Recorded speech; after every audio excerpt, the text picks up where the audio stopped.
Yun, good morning and good day mga kaibigan. Marami sa atin nagtatanong kung paano daw kumuha ng driver's license. Okay, sa mga nagtatanong, paano yung student, paano yung non-pro, tsaka paano yung pro. Eto, na dito tayo ngayon sa San Pedro, Laguna ng kanilang driving school. Ay sir, ang driving school natin, AR23 driving school. At syempre kasama natin si Bonnie TV. Ayan, si Bonnie TV ay isa sa mga legit na LTO driving instructor. Ayan. Sir Bonnie, ilang taon ka na nagda-drive? Ilang taon ka ng driving instructor ni LTO? Since 2016 po ako nag-start magturo, pero sa TESDA.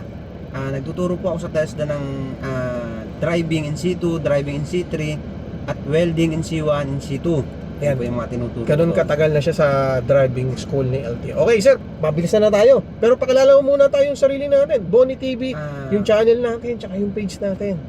Magandang araw sa mga followers ni Papa Henry na hindi po ako kilala. Ako po yung si Bonnie TV as driving instructor ng LTO.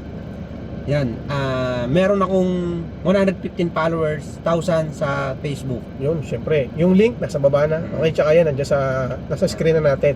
Ngayon, unahin na natin paano ba ako makakakuha ng student permit, kasi 'di ba yun ang unang step para ako magkaroon ng driver's license. Tama. Unahin natin yung requirements, kung ano ba yung requirements kapag kukuha tayo ng student permit. Kailangan meron kang PSA, original, at isang valid ID. Okay. Ngayon, kung wala kang PSA at meron kang national ID, pwede na po yun. Bukod sa national ID, pwede yung passport. Okay? Next naman, pagka meron kang mga requirements na yun, kailangan pumunta ka sa driving school para kumuha ng theoretical driving course. Yung theoretical driving course, 15 hours po yun. Ikakandak ng 2 days, ibig sabihin 8 hours per day. After ng seminar, merong exam, at pag naipasa mo yung exam, magkakaroon ka ng certificate ng theoretical driving course. Okay sir, putulin muna kita Yes. doon. Nabanggit po TDC. So magkano ba yung TDC na driving school tulad dito sa AR23 Okay. na driving school? Magkano po ba yung presyo niya? Tama. TDC na yan. Ang price ng TDC, dapat uniform po yan, kasi meron pong nilabas si LTO na kailangan pare-parehas yung price ng theoretical driving course. Meron po yan 1,000 na babayaran para sa seminar na 2 days. So yun yung tinatawag natin na TDC na seminar 15 hours. Yes. Yes. So okay na tayo doon. Meron na akong seminar, meron na akong requirements. So ano yung susunod na gagawin ko kapag nakumpleto ko na yung dalawang yun?